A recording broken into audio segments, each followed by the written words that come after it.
Coucou, c'est moi. Alors, pour démarrer, le réservoir. Là, en ce moment, il y a de l'acide à 30%. Ça fait 2 fois que je le fais. Je vadrouille à droite, à gauche. Je laisse reposer 10 minutes par face, sur le haut, sur le dessus, tout ça. Et la rouille part très bien. Par contre, ne jamais fermer ni le bouchon. Enfin, un des deux, faut laisser ouvert. Là, j'ai préparé un petit bouchon à la place du robinet d'essence. Avec les vapeurs, ça risque d'exploser ou de péter le réservoir. Donc, voilà. Là c'est juste pour vous montrer que la rondelle, le cylindre bloc du réservoir a été peint. Là, mon bouchon en place. Après l'acide, je rince avec de l'essence, puis avec de l'essence mélange. Vous voyez le résultat.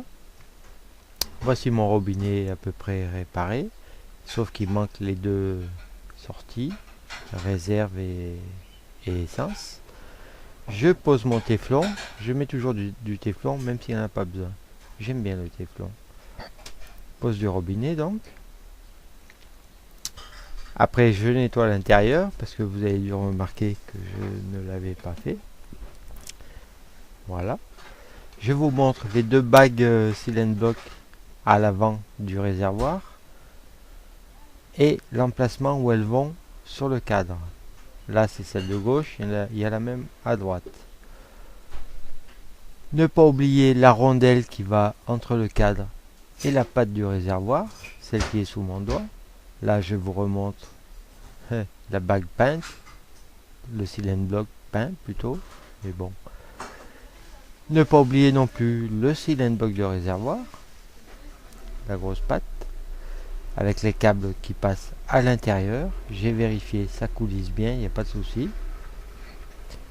Après, pose de la durée d'essence et du filtre. D'ailleurs, je vais le changer, je pense qu'il est fêlé, c'est le filtre lui-même qui a une fuite. Fixation du réservoir avec sa grosse rondelle et son écrou, son boulon plutôt. Vous voyez, au niveau de mon pouce, c'est là qu'il y a une fuite, je pense. Mais du coup, j'en profite pour surveiller s'il n'y a pas une fuite. Regardez mes doigts, soit au robinet, soit à la durite, soit à la cuve. Mais bon, il n'y en a pas. Voilà une vue générale en ce moment. J'en profite pour mettre la bougie, j'avais oublié de la mettre. Une B7ES, hein, normale. Pose de la selle. Pose du cache latéral.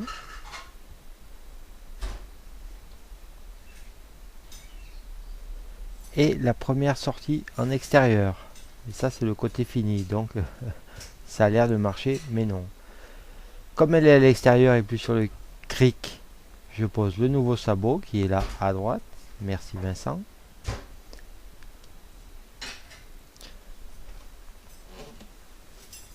Voilà, le sabot posé.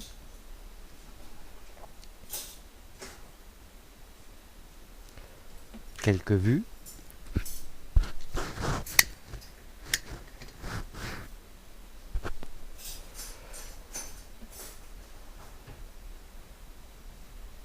Moi j'aime bien ma grille métallisée là.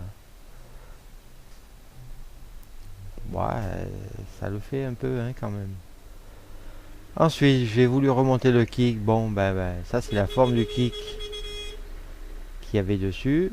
Et sur le dos, je vois des TLC 125, ça doit être.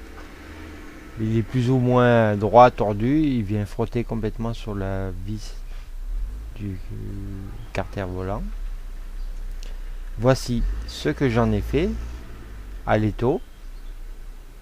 Pas Alex, hein, à l'étau de serrage. Je l'ai bien tordu dans les formes qu'il faut. Maintenant, il vient plus frotter. Et va très bien. Je pense que je vais le garder. En plus, il est repliable, c'est super. Et une vue finale. Et puis voilà.